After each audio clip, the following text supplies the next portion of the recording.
Question from Justin regarding Kruger National Park and the surrounding conservation areas, whether they are effective conservation bodies and what their objectives are. I think so. I think they're effective in the fact that they are large areas conserving a large number of animals with very high diversity.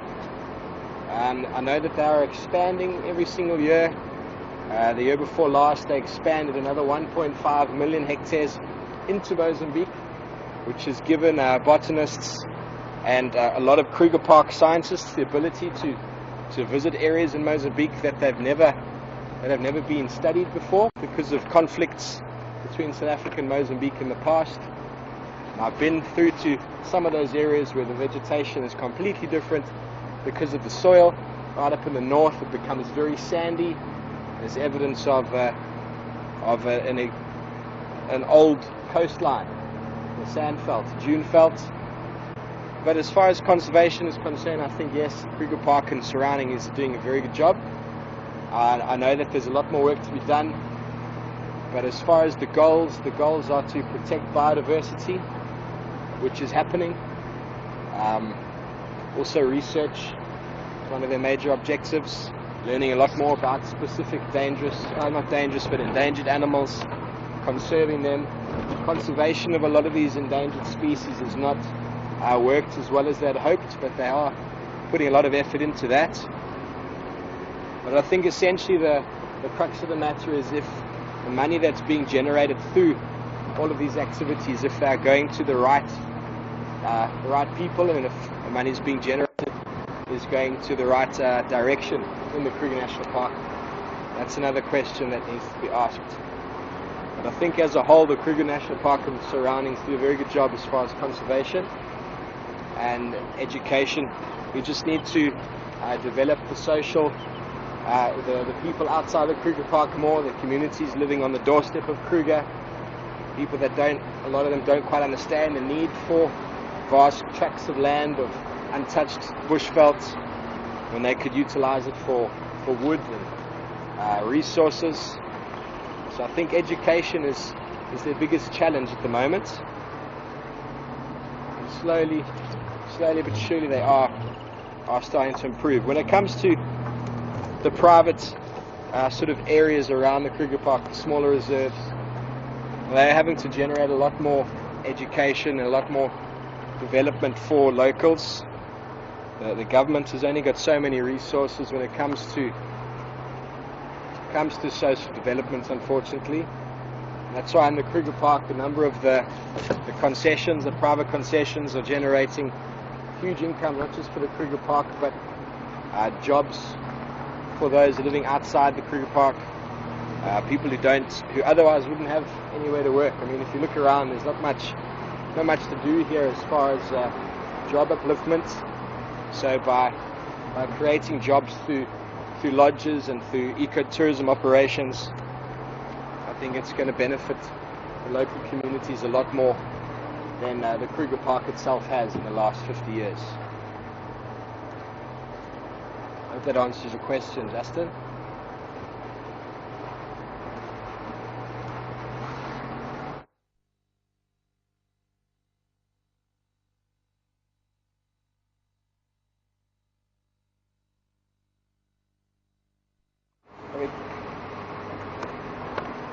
Another question from Nathan asking whether we get a lot of mosquitoes. I got here last night and I haven't been bitten by a mosquito yet, but essentially yes, this time of year there are massive amounts of mosquitoes. The wet season, the presence of water. I don't think it's rained in this area for the last few weeks. How's it, Mark? Oh, we're desperate for rain. Mark says we're desperate for rain here, so there hasn't been any rain in this particular area for the last few weeks, so that's why there's a lack of mosquitoes. But you get a little bit of moisture, the following day you're going to be inundated with mosquitoes. So yes, lots of mosquitoes in the wet season, straight after rainfall. Amazing how quickly they can appear. But you must, obviously the question's relating to malaria, I'm sure, and must bear in mind that there's only one species of the two mosquitoes found here that actually carries the virus, and it's only the female. So already you're looking at 25%. And now you have to have that animal or that mosquito in the area to be able to get the virus, and you have to have malaria in the population. The beauty about the Kruger National Park is that the density of people is so low that you don't get that many people. You need to have people living here that have malaria for that mosquito to be able to pass that on to somebody else. So already the risks are highly reduced. If you go to smaller place or to more densely populated places like Mozambique, Zambia, parts of Zimbabwe, where there's huge amounts of people living on top of each other, the chances of you contracting the virus there obviously increase exponentially.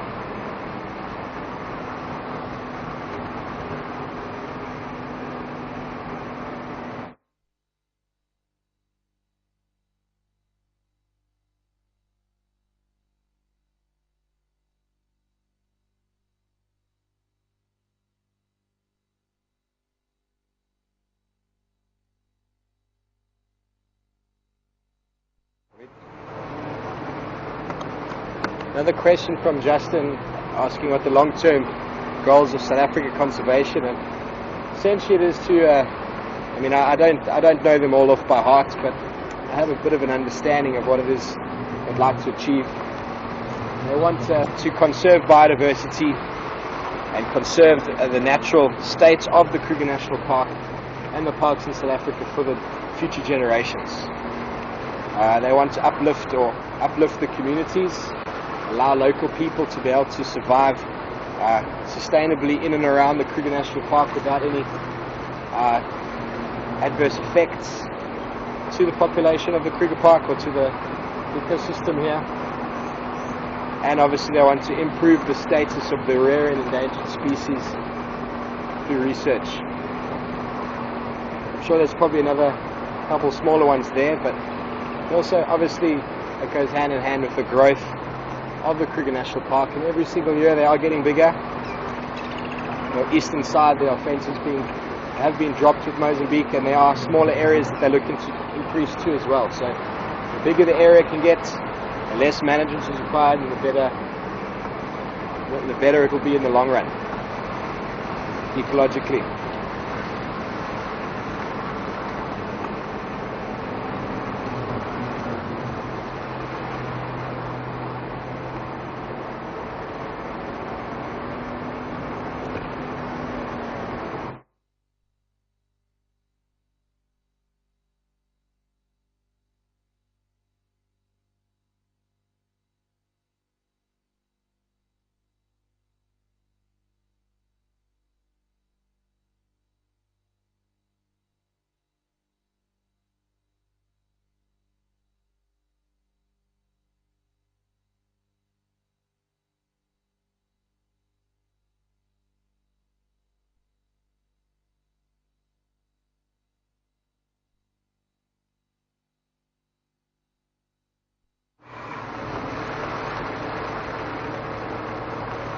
A question from Pat is asking, what are the warning signs of a big cat prior to attacking?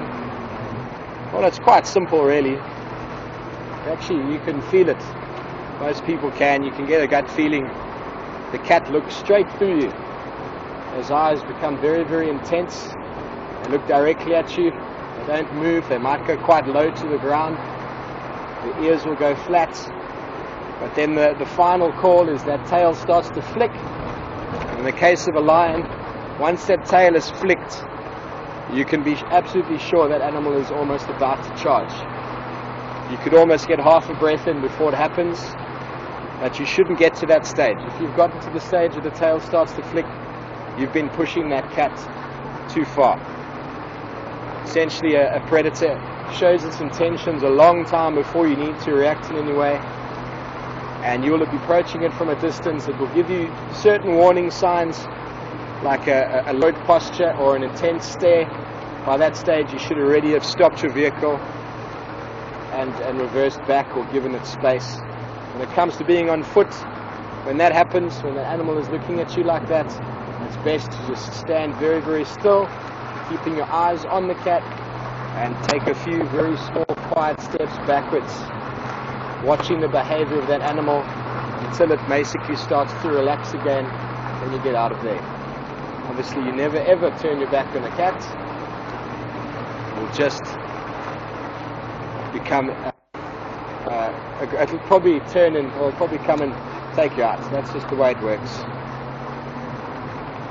Well folks, we're gonna stop for a short break, stretch our legs, see if we can catch up with guys that locate anything else. We're back with you in about 10 minutes.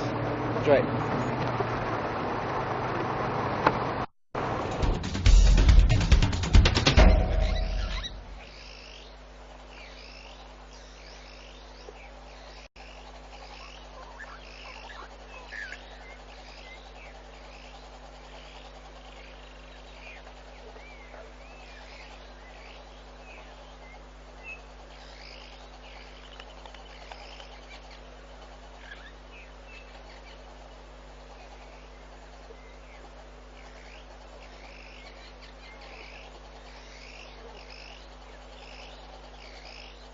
Hello everybody, this is Herman in Final Control, and I think it's been quite an interesting drive so far. I think Steve said a lot of very interesting things, and yeah, it's just a pleasure to have someone that knows quite a lot on the vehicle, and there's some nice conversations going on between all of us, between all the viewers, as well as Steve.